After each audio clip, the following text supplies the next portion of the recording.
In every relationship, there's going to be friction. So it's not a matter of whether or not you have friction, but it's how you handle the friction that determines the quality of the relationship that you have.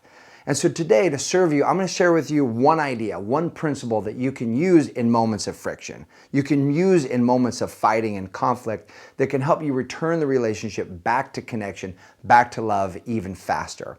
And so to illustrate this, I'm going to share with you a story. And this is a true story of some friends of mine and what happened to them one evening. Now, while the names and the likenesses have been changed just a little bit, the story you're about to see is true. Check it out.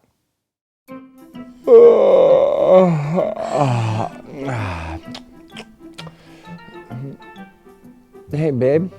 Yeah? Can I ask you a question? Yeah, babe.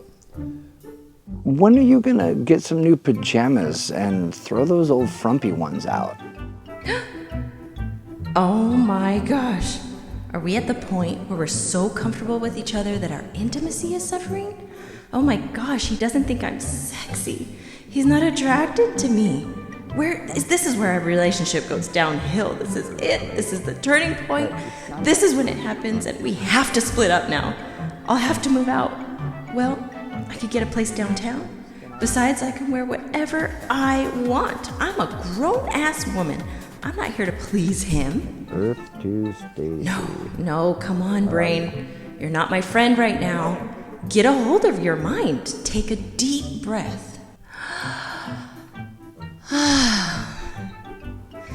What is he really saying? Babe, what do the type of clothes you want me to wear look like? Are you wanting lingerie? No, it doesn't have to be lingerie, but maybe like a cute tank top and cute shorts, or like a sexy nightgown, something like that. Oh, well, just curious.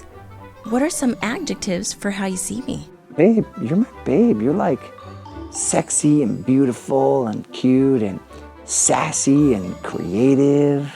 Oh, he does think I'm sexy and beautiful and...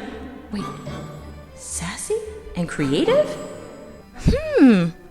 What does creative look like to you in the bedroom, honey? Wow, let me tell you. The conversation is getting really fun. Oh, maybe we'll just have to go shopping together for some items that you like. I would love that, babe. That's awesome. I love you. Oh, I love you too. Bring it in. Yeah, snuggle in, baby. Happy to report that Stacy and Jim are still in love to this day in their dollhouse together. And now what's interesting though is in relationships, none of us are perfect. And often when someone's got some feedback they want to give the other person, or they don't like something that's going on, that can often comes across as what? As criticism. And when the receiving party gets defensive about that criticism, that's what creates the conflict. That's where the toxicity lies. And so notice what Stacy did. She started to get defensive. Her mind started to spin. She even moved out in one hot minute in her mind. And then she moved from conflict to curiosity. She goes, well, let me see what Jim is really saying here. And she got curious and she sought to understand. And that's what returned her to love. That's what returned her to connection. Because she discovered that Jim did see her as sexy and see her as beautiful and see her as sassy and creative qualities she didn't even know that he was seeing her as. And she loved that. So two things are going to happen when you move to curiosity from conflict. You lean in to seek understanding. Either you're going to find out that the person doesn't mean what you thought they meant and you're actually more connected than you originally imagined. Or number two, you're going to find out where the real conflict lies. And when you do that, you can move from the vibration of conflict to solution. Because if there is a real conflict, you can say, well, what would the solution look like to you?